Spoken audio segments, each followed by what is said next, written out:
Alors, cette candidature pour offrir une alternative sur la 4e circonscription avec une candidature réunionnaise, une candidature nouvelle et qui s'inscrit dans la lignée du programme de Jean-Luc Mélenchon pour un programme plus social et pour une députée plus proche, de proximité par rapport à la population sudiste.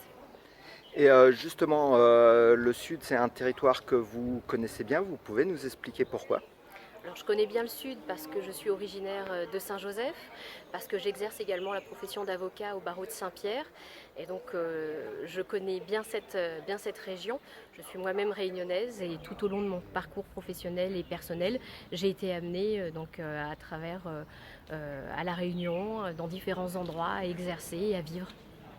Et justement, vous évoquiez durant la conférence le fait que votre profession d'avocat fait que vous connaissiez particulièrement les lois et vous souhaitez justement aujourd'hui pouvoir participer à la construction de ces lois et notamment sur des problématiques beaucoup plus locales que générales.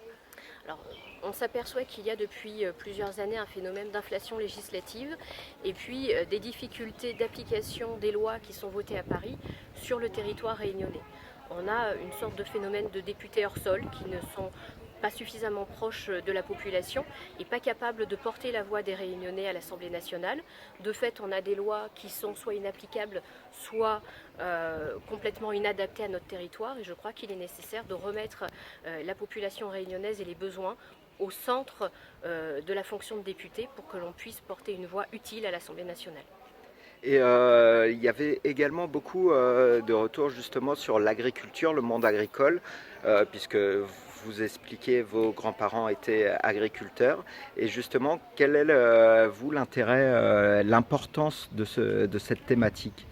Alors, la 4e circonscription, ça n'est pas que Saint-Pierre, c'est Saint-Pierre bien sûr, mais ça n'est pas que la ville.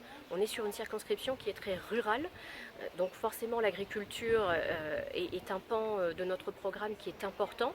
C'est pour la Réunion avec le tourisme des questions qui doivent être au cœur des débats. Et c'est la raison pour laquelle Jean-Bernard Maraccia, qui est mon suppléant sur ces élections législatives, intervient à mes côtés sur les questions agricoles qu'il connaît particulièrement bien. Vous pouvez nous expliquer pourquoi ce choix? D'abord parce qu'à la présidentielle, nous soutenons Jean-Luc Mélenchon et que dans la même dynamique du candidat qui veut œuvrer pour le développement du social, un retour du social en France, il est important que l'on retrouve vraiment des couleurs.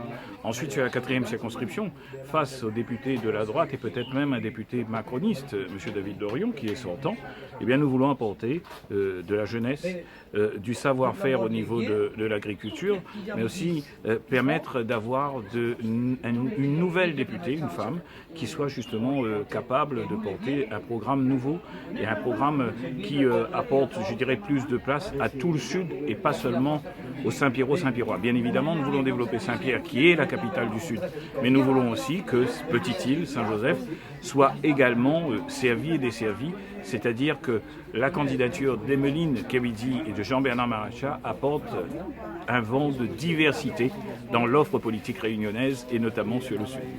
Un vent de diversité, mais en même temps un très grand ancrage local.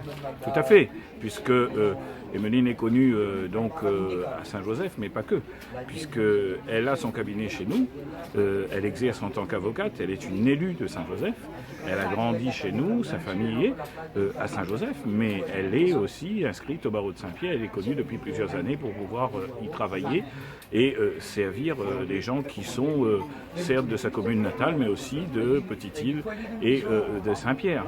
Nous voulons vraiment la grandeur du Sud et à côté de cela, nous avons aussi donc un suppléant qui connaît très bien l'agriculture réunionnaise, qui a œuvré donc au niveau des singuliers calismes agricoles, mais qui en plus aujourd'hui est un acteur important avec nous dans notre équipe à la région. Et nous voulons demain que l'activité importante sur le plan économique, sur le plan agricole même, et d'autres domaines, sur le développement de la Réunion, sur les infrastructures à installer, eh bien que cette collectivité maîtresse qu'est la région, dont la majorité est conduite aujourd'hui par Huguette Bello, trouve aussi des relais pour porter justement les lois, pour les travailler, à les adapter sur le plan local. Et c'est pour cela que nous faisons le ticket Emeline Kebidi, Jean-Bernard Maraccia.